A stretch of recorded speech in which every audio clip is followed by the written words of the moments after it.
Brain P S സിയുടെ പുതിയൊരു എപ്പിസോഡിലേക്ക് എല്ലാവർക്കും സ്വാഗതം. നമ്മൾ മാത്സിലെ വീഡിയോ ആയിരുന്നു ചെയ്തുകൊണ്ടിരുന്നത്. മാത്സിൽ ലാസ്റ്റ് HCF LCM പിന്നെ HCF LCM കമ്പൈൻ ചെയ്ത് വരുന്ന ടോപ്പിക്സ് ഒക്കെ ചെയ്തു. അപ്പൊ ഇന്ന് നമ്മൾ ഫിസിക്സ് ആണ് പഠിക്കാൻ പോകുന്നത്. LDCക്കും LDC LGSന്റെ പ്രിലിംസിന് വേണ്ടിയിട്ടുള്ള ഫിസിക്സിലെ ഒരു ടോപ്പിക് ആണ് ഇന്ന് നമ്മൾ ഡിസ്കസ് ചെയ്യാൻ പോകുന്നത്. അപ്പോൾ നമ്മുടെ ചാനൽ ആദ്യമായിട്ട് കാണുന്നവരുണ്ടെങ്കിൽ താഴെയുള്ള സബ്സ്ക്രൈബ് ചെയ്യുക. അതുപോലെ നിങ്ങൾ ഫ്രണ്ട്സിനൊക്കെ വീഡിയോ ഷെയർ ചെയ്ത് കൊടുക്കുക. ഓക്കെ, അപ്പോൾ നമുക്ക് സ്റ്റാർട്ട് ചെയ്യാം. അപ്പോൾ നമ്മൾ ഫിസിക്സിൽ ഡിസ്കസ് ചെയ്യുന്ന ടോപ്പിക് വർക്ക് എനർജി പവർ ആണ്. വർക്ക് എനർജി പവർ അതൊരു സിലബസിലുള്ള ടോപ്പിക് ആണ്. അതാണ് നമ്മൾ ഇന്ന് ഡിസ്കസ് ചെയ്യാൻ പോകുന്നത്. അപ്പൊ എന്താണ് വർക്ക് എന്ന് പറഞ്ഞാൽ? വർക്ക് എന്ന് പറഞ്ഞാൽ നമ്മൾ ചെയ്യുന്ന പ്രവൃത്തി. ആദ്യം നമുക്ക് വർക്കിനെ കുറിച്ച് പഠിക്കാം. വർക്കിനെ കുറിച്ചാണ് ആദ്യം പഠിക്കുന്നത്. എന്താണ് വർക്ക് എന്ന് പറഞ്ഞാൽ നമ്മൾ ചെയ്യുന്ന പ്രവൃത്തി. ഇത്ര സമയം നമ്മൾ എന്ത് പ്രവൃത്തിയാണ് അവിടെ ചെയ്തതെന്നാണ് വർക്കിൽ പറയുന്നത്. അപ്പൊ എക്സാമിന് ചോദിക്കുന്ന പോയിന്റ്സ് ആണ് ഇമ്പോർട്ടന്റ് ആയിട്ട് പറഞ്ഞു പോകുന്നത്. അപ്പൊ എന്താണ് വർക്ക് എന്ന് പറഞ്ഞാൽ? Force into displacement. വർക്കിനെ ഡിനോട്ട് ചെയ്യുന്നത് വർക്ക് പ്രവൃത്തിയാണ് വർക്കിന്റെ മലയാളം ടേം. ഇതിന്റെ യൂണിറ്റ് വർക്ക് എന്ന് പറഞ്ഞാൽ എന്താണ്? ഫോഴ്സ് ഇൻറ്റു ഡിസ്പ്ലേസ്മെന്റ് ആണ്. Force into displacement. Displacement denote ചെയ്യുന്ന ലെറ്റർ ആണ് S.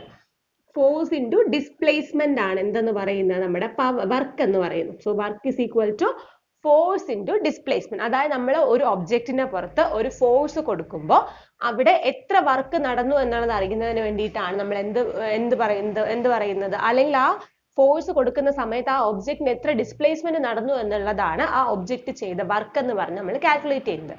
Work is equal to force into displacement. അതൊരു ഒബ്ജക്റ്റിന് ഒരു ഫോഴ്സ് കൊടുക്കുന്ന സമയത്ത് അത് ഫ്രണ്ടിലേക്കുള്ള ഫോഴ്സ് ആയിരിക്കാം, ബാക്ക്വേർഡ് ഫോഴ്സ് ആയിരിക്കാം, എന്ത് ടൈപ്പ് ഫോഴ്സ് ആയാലും ഫോഴ്സ് കൊടുക്കുന്ന സമയത്ത് ആ ഒബ്ജക്റ്റിന് എത്ര ഡിസ്പ്ലേസ്മെന്റ് സംഭവിച്ചു, ആ ഒബ്ജക്റ്റ് കുറച്ചെങ്കിലും മൂവ് ചെയ്തോ അല്ലെങ്കിൽ എന്ത് ഡിസ്പ്ലേസ്മെന്റ് സംഭവിച്ചു എന്നുള്ളതിനെയാണ് എന്തെന്ന് പറയുന്നത്?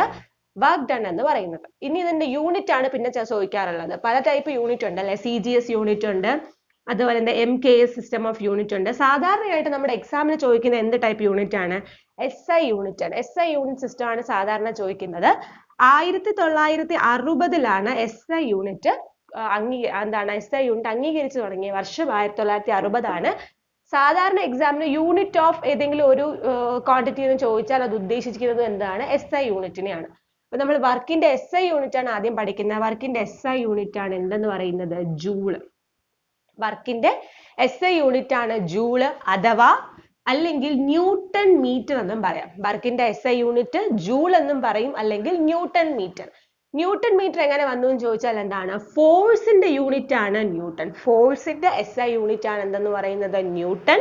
ഡിസ്പ്ലേസ്മെന്റിന് SI യൂണിറ്റ് ആണെന്ന് പറയുന്നത് മീറ്റർ. ഡിസ്പ്ലേസ്മെന്റ് SI യൂണിറ്റ് ആണ് മീറ്റർ. അങ്ങനെയാണ് ന്യൂട്ടൺ മീറ്റർ എന്ന് പറയുന്ന യൂണിറ്റ് വരുന്നത്. അപ്പൊ വർക്കിന് രണ്ട് SI യൂണിറ്റ് ഉണ്ട്. ജൂളും ഉണ്ട്, ന്യൂട്ടൺ മീറ്ററും ഉണ്ട്. ജൂളും ഉണ്ട്, ന്യൂട്ടൺ മീറ്ററും ഉണ്ട്.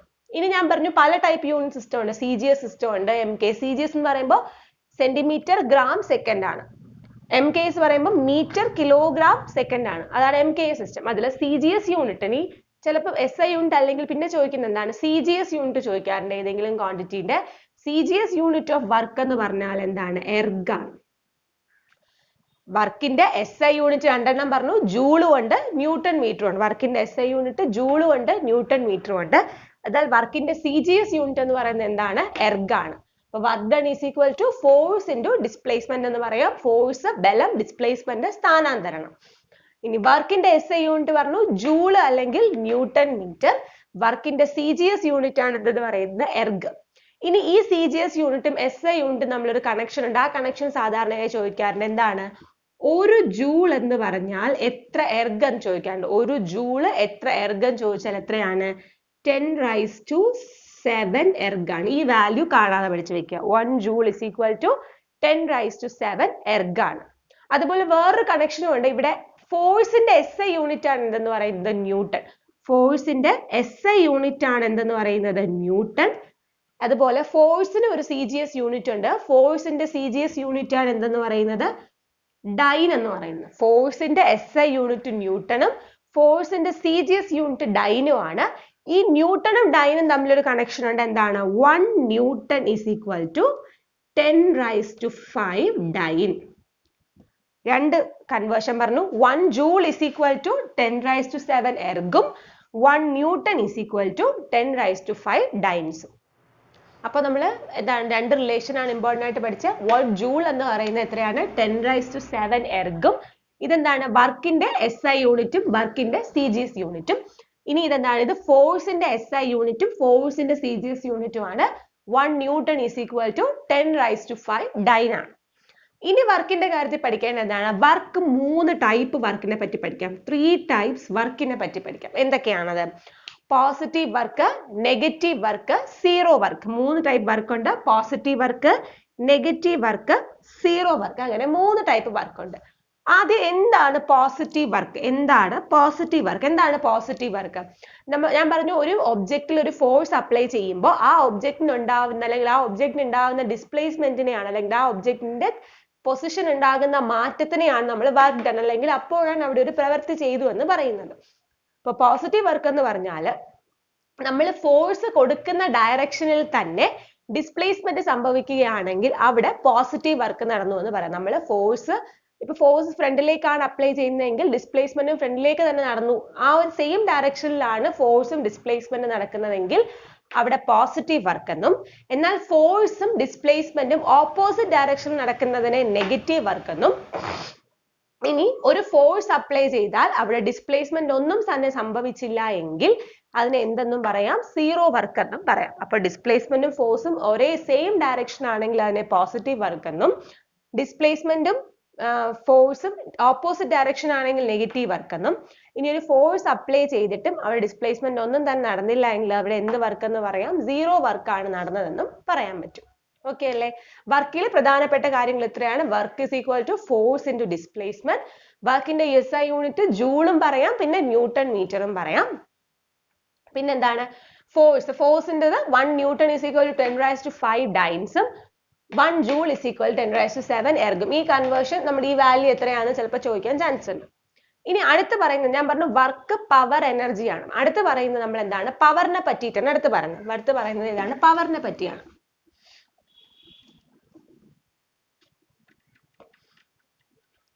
പവർ എന്ന് വെച്ചാൽ എന്താണ്? നമ്മൾ ഒരു വർക്ക് ചെയ്യാനായിട്ട് എത്ര സമയത്തിനുള്ളിൽ നമ്മൾ എത്ര വർക്ക് ചെയ്യുന്നു, പവർ നമ്മുടെ ഒരു എബിലിറ്റി അല്ലെങ്കിൽ ശക്തിയാണ് പറയുന്നത്. അതായത് ഒരു സെക്കൻഡിൽ നമ്മൾ എത്ര വർക്ക് ചെയ്യുന്നു എന്നുള്ളതാണ്. Power is equal to work done by time taken. Power is equal to work done by time taken. അതായത് ഒരു ചെറിയ സെക്കൻഡ് ഓഫ് ടൈമിൽ നമുക്ക് എത്ര വർക്ക് കംപ്ലീറ്റ് ചെയ്യാൻ പറ്റും എന്നുള്ള ഇതിനെയാണ് എന്തെന്ന് പറയുന്നത്? പവർ എന്ന് പറയുന്നത്. Work is equal to force into displacement ആയിരുന്നു. പവർ ആണെങ്കിൽ work done by time taken. ഇത്ര സമയത്തിനുള്ളിൽ നമുക്ക് എന്ത് വർക്ക് ചെയ്യാൻ പറ്റുന്നു. അപ്പൊ ഇവിടെ എന്താണ്? പവറിന്റെയും യൂണിറ്റ് പഠിക്കണം. പവറിന്റെ SI യൂണിറ്റ് എന്താണ്? വാട്ട് ആണ്. പവറിന്റെ SI യൂണിറ്റ് വാട്ട് ആണ്. വേറൊന്നും കൂടി ഉണ്ട്. എന്താണ്? ഇവിടെ വർക്കിന്റെ SI യൂണിറ്റ് നമുക്കറിയാം ജൂൾ ആണ്. ടൈമിന്റെ SI യൂണിറ്റ് നമുക്കറിയാം സെക്കൻഡ് ആണ്. അപ്പോൾ അതെന്താണ്? ജൂൾ പെർ സെക്കൻഡ് എന്നും പറയാം. 2 യൂണിറ്റ് ഉണ്ട്, വാട്ട് അല്ലെങ്കിൽ ജൂൾ പെർ സെക്കൻഡ്. അപ്പോൾ SI യൂണിറ്റ് ഓഫ് വർക്ക് പറഞ്ഞു ജൂൾ അല്ലെങ്കിൽ ന്യൂട്ടൺ മീറ്റർ ആണ്. പിന്നെ പറഞ്ഞ പവർ ആണ്. പവർ എന്ന് പറഞ്ഞാൽ work done by time taken. പവറിന്റെ യൂണിറ്റ് എന്ന് പറയുന്നത് SI യൂണിറ്റ് ആണ്, വാട്ട് അല്ലെങ്കിൽ ജൂൾ പെർ സെക്കൻഡ്. പവറിന്റെ SI യൂണിറ്റ് വാട്ട് അല്ലെങ്കിൽ ജൂൾ പെർ സെക്കൻഡ് ആണ്. ഓക്കെ അല്ലേ? ഇനി മറ്റൊന്നാണ് മെഗാവാട്ട്. മറ്റൊന്നാണ് എന്ത്? മെഗാവാട്ട്. അതായത് ഈ പവർ സ്റ്റേഷനുകളിൽ പവറിനെ മെഷർ ചെയ്യാൻ വേണ്ടി ഉപയോഗിക്കുന്ന യൂണിറ്റ് ആണ് എന്തെന്ന് പറയുന്നത്? മെഗാവാട്ട് എന്ന് പറയുന്നത്. പവർ സ്റ്റേഷനുകളിൽ പവർ മെഷർ ചെയ്യാനായിട്ട് ഉപയോഗിക്കുന്ന യൂണിറ്റ് ആണ് മെഗാവാട്ട്. പവറിന്റെ SI യൂണിറ്റ് എന്താണെന്ന് ചോദിച്ചാൽ വാട്ട് ആണ്. എന്നാൽ പവർ സ്റ്റേഷനുകളിൽ പവർ മെഷർ ചെയ്യാനായിട്ട് ഉപയോഗിക്കുന്ന യൂണിറ്റ് ആണ് ഇതെന്ന് പറയുന്നത് മെഗാവാട്ട് എന്ന് പറയുന്നത്. ഇനി നേരത്തെ ഒരു റിലേഷൻ പഠിച്ച പോലെ പവറിന്റെ കേസിലും പഠിക്കാനുണ്ട്. എന്താണ്? 1 horsepower is equal to എത്രയാണെന്ന് ചോദിക്കാറുണ്ട്. 746 വാട്ട് ആണ്. 1 ഹോഴ്സ് പവർ എന്ന് പറഞ്ഞാൽ എന്താണ്? നമ്മുടെ യന്ത്രങ്ങളുടെയൊക്കെ പവർ മെഷർ ചെയ്യാൻ വേണ്ടിയിട്ട് വലിയ വലിയ മെഷീൻസിന്റെ അല്ലെങ്കിൽ യന്ത്രങ്ങളുടെ പവർ മെഷർ ചെയ്യാനായിട്ട് ഉപയോഗിക്കുന്ന യൂണിറ്റ് ആണ് ഹോഴ്സ് പവർ. ഒരു ഹോഴ്സ് പവർ എന്ന് പറഞ്ഞാൽ എന്താണ്? 746 വാട്ട് ആണ്. ഒരു ഹോഴ്സ് പവർ എന്ന് പറയുന്നത് എത്രയാണ്? 746 വാട്ട്. അപ്പൊ പവറിനെ കുറിച്ചാണ് പഠിച്ചത്. ആദ്യം പഠിച്ച വർക്ക് ആയിരുന്നു, പിന്നീട് പറഞ്ഞ പവർ ആണ്. പവർ എന്ന് പറയുമ്പോൾ എന്താണ്? Power is equal to work done by time taken. അതായത് വർക്ക് ഡൺ ആകുമ്പോൾ അതിന്റെ യൂണിറ്റ് പറയാം. പവറിന്റെ യൂണിറ്റ് വാട്ട് അല്ലെങ്കിൽ ജൂൾ പെർ സെക്കൻഡ്. അത് ഈ ഫോർമുലയിൽ നിന്ന് വന്നതാണ്. വർക്കിന്റെ യൂണിറ്റ് ജൂള്, ടൈമിന്റെ യൂണിറ്റ് സെക്കൻഡ്. അപ്പോൾ ജൂൾ പെർ സെക്കൻഡ് എന്ന് പറയാം. ഇനി മെഗാവാട്ട് എന്താണെന്ന് ചോദിച്ചാൽ പവർ സ്റ്റേഷനുകളിൽ പവർ മെഷർ ചെയ്യാൻ ഉപയോഗിക്കുന്ന യൂണിറ്റ് ആണ് മെഗാവാട്ട്. ഇനി വലിയ വലിയ യന്ത്രങ്ങളുടെ പവർ മെഷർ ചെയ്യാൻ ഉപയോഗിക്കുന്നതാണ് horsepower. 1 horsepower is equal to 746 watt ആണ്. അപ്പൊ നമ്മൾ എന്താണ് വർക്ക് എനർജി പവർ ആണ് പഠിച്ചുകൊണ്ടിരുന്നത്. വർക്കിനെ കുറിച്ചും പവറിനെ കുറിച്ചും പറഞ്ഞു. അടുത്ത് പഠിക്കാൻ പോകുന്നത് എന്താണ്? എനർജിയാണ്. എനർജി അല്ലെങ്കിൽ എന്താണ്? ഊർജം. എനർജി അഥവാ ഊർജം, അതിനെ കുറിച്ചിട്ടാണ് അടുത്ത് പഠിക്കാൻ പോകുന്നത്. അപ്പം നേരത്തെ വർക്കിന്റെ യൂണിറ്റ് ജൂൾ എന്ന് പറഞ്ഞ പോലെ എനർജി എന്ന് പറഞ്ഞാൽ നമുക്ക് എന്താ? നമുക്ക് ഒരു പ്രവൃത്തി ചെയ്യാനുള്ള നമ്മളുടെ എബിലിറ്റി ഉണ്ട്. എബിലിറ്റി ടു ഡു അല്ലെങ്കിൽ capacity to do work is called energy. നമുക്കൊരു വർക്ക് ചെയ്യാനുള്ള നമ്മുടെ കപ്പാസിറ്റി അല്ലെങ്കിൽ എബിലിറ്റി ആണ്. കപ്പാസിറ്റി ഓർ എബിലിറ്റി, നമ്മുടെ കഴിവിനെയാണ് എന്തെന്ന് പറയുന്നത്? Energy. Ability or capacity to do work is called energy. എനർജിയുടെ മലയാളം ഉണ്ട്, എല്ലാവർക്കും അറിയാം, ഊർജമാണ്. ഊർജം. ഇനി എനർജിയുടെ SI യൂണിറ്റ് എന്ത് തന്നെയാണ്? ജൂൾ തന്നെയാണ്. വർക്കിന്റെ SI യൂണിറ്റ് പറഞ്ഞതുപോലെ എനർജിയുടെ SI യൂണിറ്റ് എന്ത് തന്നെയാണ്? ജൂൾ ആണ്. എനർജിയുടെ SI യൂണിറ്റും ജൂൾ എന്ന് തന്നെയാണ്. അടുത്ത പോയിന്റ് എന്ന് പറയുന്നത് ഊർജം അഥവാ എനർജി എന്ന പദം ആദ്യമായി ഉപയോഗിച്ച ശാസ്ത്രജ്ഞൻ ആരാണ്? എനർജി അഥവാ ഊർജം എന്ന പദം ആദ്യമായി ഉപയോഗിച്ച ശാസ്ത്രജ്ഞനാണ് ആര്? Thomas young. തോമസ് യങ് ആണ് എനർജി അഥവാ ഊർജം എന്ന പദം ആദ്യമായി ഉപയോഗിച്ച ശാസ്ത്രജ്ഞനാണ് ആര്? Thomas young. അപ്പോ കപ്പാസിറ്റി അല്ലെങ്കിൽ എബിലിറ്റി, നമുക്കൊരു പ്രവൃത്തി ചെയ്യാനുള്ള നമ്മുടെ കഴിവിനെയാണ് എന്തെന്ന് പറയുന്നത്? എനർജി എന്ന് പറയുന്നത്. എനർജിന്റെ SI യൂണിറ്റ് എന്താണ്? ജൂൾ. വർക്കിന്റെ SI യൂണിറ്റിനും സെയിം ആണ് എനർജിയുടെ. എനർജിയുടെ SI യൂണിറ്റ് ജൂൾ ആണ്. ഇനി ഊർജം അഥവാ എനർജി എന്ന പദം ആദ്യമായി ഉപയോഗിച്ച ശാസ്ത്രജ്ഞനാണ് ആര്? Thomas young. തോമസ് യങ് ആണ് ആദ്യമായിട്ട് എനർജി എന്ന പദം ഉപയോഗിച്ചത്.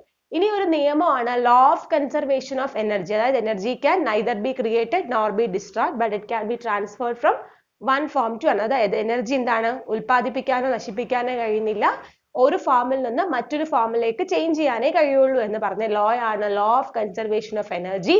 Law of conservation of energy ആവിഷ്കരിച്ചത് ആരാണ്? ആൽബർട്ട് ഐൻസ്റ്റീൻ ആണ്. Albert Einstein. Law of conservation of energy ആവിഷ്കരിച്ച ശാസ്ത്രജ്ഞനാണ് ആൽബർട്ട് ഐൻസ്റ്റീൻ. ആൽബർട്ട് ഐൻസ്റ്റീന് 1921 നൊബേൽ പുരസ്കാരം ലഭിച്ചിട്ടുണ്ട്. ആൽബർട്ട് ഐൻസ്റ്റീന് 1921 എന്ത് ലഭിച്ചിട്ടുണ്ട്? നൊബേൽ പുരസ്കാരം ലഭിച്ചിട്ടുണ്ട്. ഓക്കെ അല്ലേ? അപ്പോ നമ്മ എനർജിന്റെ SI യൂണിറ്റ് പറഞ്ഞു ജൂള്. ഊർജം എന്ന പദം ആദ്യമായി ഉപയോഗിച്ച ശാസ്ത്രജ്ഞൻ ആരെന്ന് ചോദിച്ചാൽ തോമസ് യങ് ആണ്. ഇനി law of conservation of energy ആവിഷ്കരിച്ചത് ആരാണെന്ന് ചോദിച്ചാൽ ആൽബർട്ട് ഐൻസ്റ്റീൻ. ആൽബർട്ട് ഐൻസ്റ്റീന് നൊബേൽ പുരസ്കാരം കിട്ടിയ വർഷം 1921 ആൽബർട്ട് ഐൻസ്റ്റീന് നൊബേൽ പുരസ്കാരം കിട്ടുന്നത്. ഇനി എന്തുമായിട്ട് റിലേറ്റ് ചെയ്ത രണ്ട് തിയറി ഉണ്ട്. സ്പെഷ്യൽ തിയറി ഓഫ് റിലേറ്റിവിറ്റിയും ജനറൽ തിയറി ഓഫ് റിലേറ്റിവിറ്റി. അത് രണ്ടും ഏത് വർഷമാണെന്ന് പഠിച്ചാൽ മതി. ഇപ്പൊ special theory of 1905 special theory of relativity. 1905 തിയറിയാണ് സ്പെഷ്യൽ തിയറി ഓഫ് റിലേറ്റിവിറ്റി. എന്നാൽ 1915 എന്താണെന്ന് ചോദിച്ചാൽ general theory of relativity. 1905 special theory of റിലേറ്റിവിറ്റിയും 1915 ജനറൽ തിയറി ഓഫ് റിലേറ്റിവിറ്റിയും ആണ്. ഓക്കെ അല്ലേ? അപ്പൊ 3 വർഷമാണ് പഠിച്ചത്. 1921 ആൽബർട്ട് ഐൻസ്റ്റീൻ നൊബേൽ സമ്മാനം കിട്ടിയ വർഷം. 1905 എന്താണ്? Special theory of relativity. 1915 general theory of relativity. Okay അല്ലേ? ഇനി എനർജി പറയുമ്പോൾ രണ്ട് ടൈപ്പ് എനർജി ഉണ്ട്. എന്തൊക്കെയാണത്? കൈനറ്റിക് എനർജിയും ഉണ്ട്, പൊട്ടൻഷ്യൽ എനർജിയും ഉണ്ട്. രണ്ട് ടൈപ്പ് എനർജി ഉണ്ട്. കൈനറ്റിക് എനർജിയും ഉണ്ട്, പൊട്ടൻഷ്യൽ എനർജിയും ഉണ്ട്. അതായത് മൂവിങ് ഒബ്ജക്ട്സിന് കിട്ടുന്ന, മൂവ് ചെയ്തുകൊണ്ടിരിക്കുന്ന ഒബ്ജക്ട്സിന് ഉണ്ടാവുന്ന എനർജിയാണ് എന്തെന്ന് പറയുന്നത്? Kinetic energy. ഒരു ഒബ്ജക്റ്റ് മൂവ് ചെയ്തുകൊണ്ടിരിക്കുകയാണെങ്കിൽ ആ വസ്തുവിന് ഉണ്ടാവുന്ന എനർജിയാണ് എന്തെന്ന് പറയുന്നത്? Kinetic energy. അതിനൊരു ഫോർമുല ഉണ്ട്. എന്താണ്? Half mv². Half mv². ഇവിടെ m എന്ന് പറയുന്നത് ആ ഒബ്ജക്റ്റിന്റെ മാസിനെയും v എന്ന് പറയുന്നത് അതിന്റെ വെലോസിറ്റി. ഞാൻ പറഞ്ഞു മൂവിങ് ഒബ്ജക്ട്സിനാണ് എന്തുള്ളത്? കൈനറ്റിക് എനർജി ഉള്ളത്. അപ്പൊ ഒബ്ജക്റ്റ് മൂവ് ചെയ്യുമ്പോൾ അതിനൊരു സ്പീഡ്, ഒരു വെലോസിറ്റി ഉണ്ടാവും. അപ്പൊ കൈനറ്റിക് എനർജിന്റെ ഫോർമുലയാണ് ഹാഫ് mv² എന്ന് പറയുന്നത്. അപ്പൊ മൂവിങ് ഒബ്ജക്ട്സ് പൊസസ് ചെയ്യുന്ന എനർജിയാണ് ഏത്? Kinetic energy. ഇനി റെസ്റ്റിലായിരിക്കുന്ന ഒബ്ജക്ട്സ് പൊസസ് ചെയ്യുന്ന എനർജിയാണ് പൊട്ടൻഷ്യൽ എനർജി. അതിന്റെ ഫോർമുല നമുക്കറിയാം, mgh ആണ്. പൊട്ടൻഷ്യൽ എനർജിന്റെ ഫോർമുല mgh ആണ്. m എന്ന് പറഞ്ഞാൽ മാസ്, H എന്ന് പറഞ്ഞാൽ ഗ്രൗണ്ടിൽ ഇരിക്കുന്നതല്ല, ഒരു ഹൈറ്റിൽ ഇരിക്കുന്ന ഒബ്ജക്ട്സിനാണ് പൊട്ടൻഷ്യൽ എനർജി ഉള്ളത്. അപ്പൊ ഗ്രൗണ്ടിൽ നിന്നും എത്ര ഹൈറ്റിലാണ് ആ ഒബ്ജക്റ്റ് ഇരിക്കുന്നത് എന്നുള്ള ഹൈറ്റ് ആണ് H ഡിനോട്ട് ചെയ്യുന്നത്. G എന്ന് പറഞ്ഞാൽ ആക്സിലറേഷൻ ഡ്യൂ ടു ഗ്രാവിറ്റി ആണ്. G എന്ന് പറഞ്ഞാൽ ആക്സിലറേഷൻ ഡ്യൂ ടു ഗ്രാവിറ്റി. എന്റെ വാല്യൂ ആണ് എത്ര? 9.8 meter per second square. അപ്പോൾ രണ്ട് ടൈപ്പ് എനർജി പറഞ്ഞു, കൈനറ്റിക് എനർജിയും potential energy. Moving objects process ചെയ്യുന്ന എനർജിയാണ് കൈനറ്റിക് എനർജി. അത് കണ്ടുപിടിക്കേണ്ട ഫോർമുല half mv². m മാസം, v വെലോസിറ്റി. റെസ്റ്റിലായിരിക്കുന്ന ഒബ്ജക്ട്സ് അല്ലെങ്കിൽ ഹൈറ്റിൽ റെസ്റ്റിൽ ഇരിക്കുന്ന ഒബ്ജക്ട്സ് പ്രോസസ് ചെയ്യുന്ന എനർജിയാണ് പൊട്ടൻഷ്യൽ എനർജി. ഇതിന്റെ ഫോർമുല mgh ആണ്. m മാസ് ആണ്, h height, g acceleration due to gravity. ഇനി കൈനറ്റിക് എനർജിയുടെ മലയാളം ടേം എന്താണ്? കൈനറ്റിക് എനർജി ഗതികോർജം, പൊട്ടൻഷ്യൽ എനർജി ആണെങ്കിൽ അത് സ്ഥിതികോർജം. ഓക്കെ അല്ലേ? ഇനി വൈദ്യുതോർജം അളക്കുവാനായിട്ട്, വൈദ്യുതി ഊർജം ഇലക്ട്രിക്കൽ എനർജി അളക്കുവാനായിട്ട് ഉപയോഗിക്കുന്ന ഉപകരണം അല്ലെങ്കിൽ ഉപയോഗിക്കുന്ന എന്താണ്? Watt hour metre. വൈദ്യുതോർജം അളക്കുന്നതിനായി ഉപയോഗിക്കുന്നതാണ് എന്താണ്? Watt hour meter. Watt hour meter ആണ് വൈദ്യുതോർജം അളക്കുന്നതിനായി ഉപയോഗിക്കുന്ന ഉപകരണത്തിന്റെ പേരെന്താണ്? വാട്ട്. ഇലക്ട്രിക്കൽ എനർജി മെഷർ ചെയ്യാനായിട്ട് ഉപയോഗിക്കുന്ന അപ്പാരറ്റസ് ആണ് വാട്ട് അവർ മീറ്റർ. ഇനി വൈദ്യുതോർജത്തിന്റെ വ്യാവസായിക യൂണിറ്റ്, അതായത് ഇലക്ട്രിക്കൽ എനർജി അളക്കുന്ന ഉപകരണമാണ് watt hour meter. Commercial unit of electrical energy, വൈദ്യുത ഊർജത്തിന്റെ വ്യാവസായികപരമായ യൂണിറ്റ് ആണ് എന്താണ്? Kilowatt hour. Kilowatt hour ആണ് വൈദ്യുതോർജത്തിന്റെ വ്യാവസായികപരമായ unit. Commercial unit of electrical energy എന്ന് പറയുന്നത് കിലോ വാട്ട് അവർ. അപ്പൊ 2 ടൈപ്സ് ഓഫ് എനർജി ഉണ്ട്, kinetic energy and potential energy. അതായത് ഗതികോർജവും സ്ഥിതികോർജവും. മൂവ് ചെയ്യുന്ന ഒബ്ജക്ട്സിന്, മൂവിങ് ഒബ്ജക്ട്സ് പ്രോസസ് ചെയ്യുന്നതാണ് കൈനറ്റിക് എനർജി. അതിന്റെ half mv² ആണ് എന്റെ ഫോർമുല. Potential energy സ്ഥിതികോർജമാണ്. അതിന്റെ ഫോർമുല എന്താണ്? mgh ആണ്. മാസ് ഇൻറ്റു അല്ല g പറഞ്ഞാൽ ആക്സിലറേഷൻ ഡ്യൂ ടു ഗ്രാവിറ്റി. ഇനി ഇലക്ട്രിക്കൽ എനർജി വൈദ്യുത ഊർജം അളക്കുന്ന, വ്യാവസായികപരമായി അളക്കുന്ന ഉപകരണമാണ് വാട്ട് അവർ മീറ്റർ.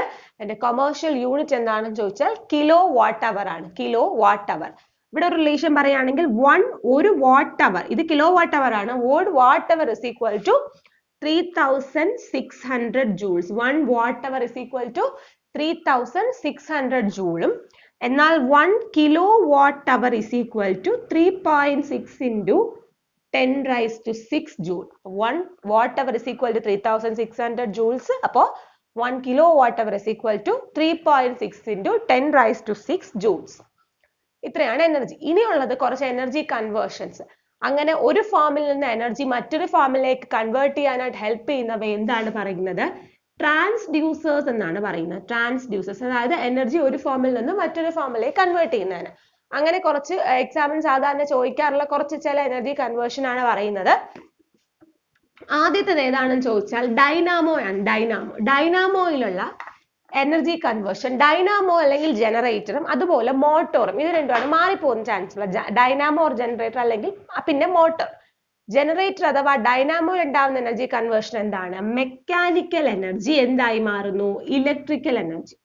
ഡൈനാമോയിൽ അല്ലെങ്കിൽ ജനറേറ്ററിനകത്ത് മെക്കാനിക്കൽ എനർജി എന്തായി മാറും? ഇലക്ട്രിക്കൽ എനർജി മാറും. എന്നാൽ തിരിച്ച് മോട്ടോറിലാണെങ്കിൽ ഇലക്ട്രിക്കൽ എനർജി മെക്കാനിക്കൽ എനർജി ആയിട്ട് കൺവേർട്ട് ചെയ്യും. അപ്പൊ ആദ്യം എഴുതിയത് ഡൈനാമോ ഓർ ജനറേറ്റർ ആണ്. അതിനകത്ത് മെക്കാനിക്കൽ എനർജി ഇലക്ട്രിക്കൽ എനർജി ആയിട്ട് കൺവേർട്ട് ചെയ്യും. നേരെ തിരിച്ച് മോട്ടോറിലാണെങ്കിൽ ഇതിന്റെ കറക്റ്റ് ഓപ്പോസിറ്റ് ആണ്. ഇലക്ട്രിക്കൽ എനർജി മെക്കാനിക്കൽ എനർജി ആയിട്ട് കൺവേർട്ട് ചെയ്യും. ഇതുപോലെ മാറിപ്പോകുന്ന വേറെ രണ്ടെണ്ണമാണ് ലൗഡ് സ്പീക്കറും മൈക്രോഫോണും. ലൗഡ് സ്പീക്കറും മൈക്രോഫോണും ലൗഡ് സ്പീക്കറും. മൈക്രോഫോൺ നമ്മൾ മൈക്കിൽ കൂടെ പറയും. അപ്പൊ നമ്മൾ ശബ്ദമാണ് കൊടുക്കുന്നത്. സോ അവിടെ സൗണ്ട് എനർജി ആണ് എന്തായിട്ട് മാറും? സൗണ്ട് എനർജി ഇലക്ട്രിക്കൽ എനർജി ആയിട്ട് മാറും. മൈക്രോഫോണിനകത്ത് സൗണ്ട് എനർജി ഇലക്ട്രിക്കൽ എനർജി ആയിട്ട് മാറും. എന്നാൽ ലൗഡ് സ്പീക്കറിനകത്ത് നേരെ തിരിച്ചാണ്. ഇലക്ട്രിക്കൽ എനർജി ആണ് സൗണ്ട് എനർജി ആയിട്ട് മാറുന്നത്. ഓക്കെ അല്ലേ? അപ്പൊ രണ്ട് കൺവേർഷൻസ് ആണ് പറഞ്ഞത്. എന്തൊക്കെയാണ്? ആദ്യം വന്ന് ഡൈനാമോ അഥവാ ജനറേറ്റർ. ഡൈനാമോ അല്ലെങ്കിൽ ജനറേറ്ററിനകത്ത് മെക്കാനിക്കൽ എനർജി ഇലക്ട്രിക്കൽ എനർജി ആയിട്ട് മാറുന്നു. മെക്കാനിക്കൽ എനർജി ഇലക്ട്രിക്കൽ എനർജി ആയിട്ട് മാറുന്നു. തിരിച്ച് മോട്ടോർ വരുമ്പോൾ ഇലക്ട്രിക്കൽ എനർജി മെക്കാനിക്കൽ എനർജി ആയിട്ട് കൺവേർട്ട് ചെയ്യും. പിന്നെ ഇതുപോലെ എക്സ്ചേഞ്ച് വരുന്നതാണ് മൈക്രോഫോണും ലൗഡ് സ്പീക്കറും. മൈക്രോഫോണിനകത്ത് സൗണ്ട് എനർജി ഇലക്ട്രിക്കൽ എനർജി ആയിട്ട് മാറുന്നു. നേരെ തിരിച്ച് ലൗഡ് സ്പീക്കർ വരുമ്പോൾ ഇലക്ട്രിക്കൽ എനർജി എന്തായിട്ട് മാറുന്നു? സൗണ്ട് എനർജി ആയിട്ട് മാറുന്നു. പിന്നെ നമ്മൾ സ്ഥിരം കാണുന്നതാണ് നമ്മുടെ ഫാനിൽ എങ്ങനെയാണ് ഫാനിനകത്ത് വരുമ്പോൾ ഇലക്ട്രിക്കൽ എനർജി മെക്കാനിക്കൽ എനർജി ആയിട്ട് മാറും. ഫാനിനകത്ത് എങ്ങനെയാണ് ഇലക്ട്രിക്കൽ എനർജി മെക്കാനിക്കൽ എനർജി ആയിട്ട് കൺവേർട്ട് ചെയ്യും. പിന്നെ നമുക്ക് ലൈറ്റ് കിട്ടുന്ന ബൾബിനകത്താണെങ്കിലോ ബൾബിനകത്ത് ഇലക്ട്രിക്കൽ എനർജി കൊടുക്കുമ്പോൾ അത് ലൈറ്റ് എനർജിയും ഹീറ്റ് എനർജി ആയിട്ട് മാറുന്നു. ഇലക്ട്രിക്കൽ എനർജി കൊടുക്കുമ്പോൾ അത് ലൈറ്റ് എനർജിയും ഹീറ്റ് എനർജിയും ആയിട്ട് കൺവേർട്ട് ചെയ്യും. ബൾബില് ഇലക്ട്രിക്കൽ എനർജി ലൈറ്റ് എനർജിയും ഹീറ്റ് എനർജിയും. ബൾബ് കത്തുകയും ചെയ്യും, ആ ബൾബിന് ചുറ്റും ഹീറ്റ് ഉണ്ടാവുകയും ചെയ്യുന്നു. ഇനി ഇത് ഫാനാണ്. ഫാനിൽ ഇലക്ട്രിക്കൽ എനർജി മെക്കാനിക്കൽ എനർജി ആയിട്ട് കൺവേർട്ട് ചെയ്യുന്നു. പിന്നെ നമ്മുടെ അയൺ ബോക്സിലാണെങ്കിൽ എന്താണ്, അയൺ ബോക്സിൽ ഇലക്ട്രിക്കൽ എനർജി കൊടുക്കുമ്പോൾ പുറത്ത് നമുക്ക് ചൂട് കിട്ടുന്നു. അപ്പൊ അത് ഇലക്ട്രിക്കൽ എനർജി അവിടെ ഹീറ്റ് എനർജി ആയിട്ട് കൺവേർട്ട് ചെയ്യാണ് ചെയ്യുന്നത്. ഇതൊക്കെയാണ് കുറച്ച് പ്രധാനപ്പെട്ട എനർജി കൺവേർഷൻസ്. അപ്പൊ കുറച്ച് ഇമ്പോർട്ടന്റ് ആയിട്ടുള്ള എനർജി കൺവേർഷൻസ് ആണ് നമ്മളിപ്പോ കണ്ടേ. ആദ്യം ഇത് രണ്ടിൽ ഏതെങ്കിലും ഒരെണ്ണം പഠിച്ചു വെച്ചാൽ മറ്റേത് ഓപ്പോസിറ്റ് ആണ് പഠിക്കാം. അതുപോലെ തന്നെയാണ് ലൗഡ് സ്പീക്കറും മൈക്രോഫോണും. പിന്നെ ഇതൊക്കെ നമ്മൾ സ്ഥിരം യൂസ് ചെയ്യുന്ന ഫാന്, ലൈറ്റ്, അയൺ ബോക്സ്, അവിടെ എന്ത് എനർജി കൺവേർഷൻ നമുക്ക് നടക്കും നമുക്ക് തന്നെ മനസ്സിലാവുന്നതാണ്. അപ്പൊ ഇത് വർക്ക് എനർജി പവറിനകത്ത് നിന്നുള്ള ബേസ് പോയിന്റ്സ് ആയിട്ട് ചോദിക്കാൻ ചാൻസ് ഉള്ള കുറച്ച് പോയിന്റ്സ് ആണ് പറഞ്ഞത്. യൂണിറ്റ്, അതിന്റെ ഫോർമുല, യൂണിറ്റുകൾ തമ്മിലുള്ള കൺവേർഷൻസ് ഒക്കെയാണ് പറഞ്ഞത്. അപ്പൊ ഈ ടോപ്പിക്കിൽ ഏകദേശം ഇമ്പോർട്ടന്റ് ആയിട്ടുള്ള കാര്യങ്ങൾ പറഞ്ഞു. എല്ലാവർക്കും ഇത് ക്ലാസ് ഇഷ്ടപ്പെട്ടെന്ന് വിശ്വസിക്കുന്നു. ഓക്കെ, അപ്പൊ ആദ്യമായിട്ട് ക്ലാസ് കാണുന്നവരുണ്ടെങ്കിൽ നിങ്ങൾ ഈ ചാനൽ സബ്സ്ക്രൈബ് ചെയ്യുക. നമ്മുടെ മുന്നത്തെ കുറച്ച് മാത്സ് വീഡിയോസും പിന്നെ ആദ്യം ഒരു 1-2 ഇംഗ്ലീഷ് വീഡിയോ ഒക്കെ ചെയ്തിട്ടുണ്ട്. ആ വീഡിയോസ് ഒക്കെ കാണുക. വീഡിയോ എല്ലാവർക്കും ലിങ്ക് ഒക്കെ ഷെയർ ചെയ്ത് കൊടുക്കുക. അപ്പൊ അടുത്ത് വേറൊരു ടോപ്പിക്കുമായിട്ട് കാണാം. അതുവരെ താങ്ക് യു.